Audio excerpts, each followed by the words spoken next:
চট্টগ্রাম ইপিজেডের একটি কারখানার আগুন নিয়ন্ত্রণে কাজ করছে ফায়ার সার্ভিসের 9টি ইউনিট। এই মুহূর্তে সেখানে আছেন রিপোর্টার ফেরদৌস লিপি, সরাসরি যাচ্ছে তার কাছে।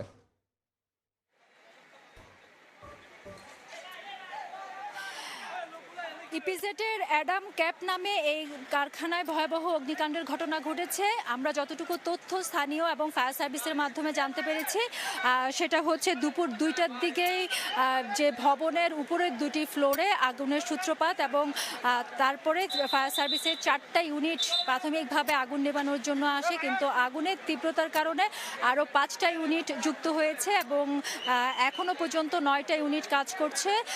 বিশেষ করে যে এই কারখানাটা আমরা যতটুকু জানতে পেরেছি সেটা হচ্ছে টাওয়াল এবং মেডিকেল ইকুইপমেন্টের কারখানা, ফলে আগুনের তীব্রতাটা সেজন্য বেশি হওয়ার সম্ভাবনা বলছেন এখানে যারা আছেন তারা। এবং দেখছি যে যেহেতু উৎসুক শ্রমিকরা কিংবা সাধারণ মানুষ জড়ো হচ্ছে,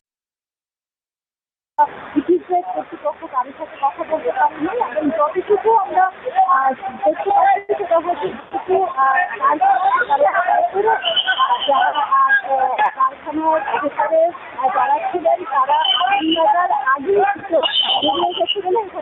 সে কারণে ভেতরে যারা কারখানার ভেতরে যারা ছিলেন তারা আগুন লাগার আগেই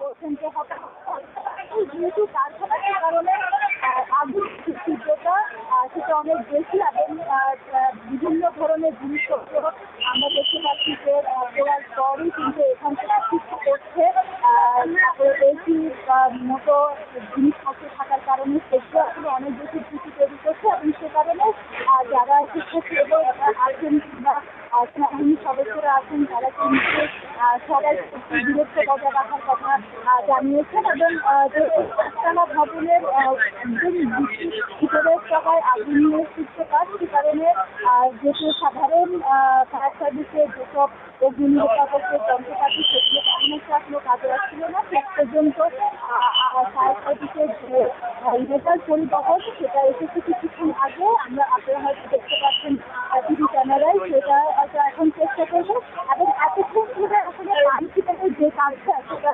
জানিয়েছেন। এবং যেহেতু 8তলা ভবনের একদম 2টি উপরের তলায় আগুনের সূত্রপাত, সে কারণে যেহেতু সাধারণ ফায়ার সার্ভিসে যেসব অগ্নি নির্বাপকের যন্ত্রপাতি সেগুলো তেমন একটা আসলে কাজে আসছিল না। শেষ পর্যন্ত ফায়ার সার্ভিসের যে লেডার পরিবহন সেটা এসেছে কিছুক্ষণ আগে।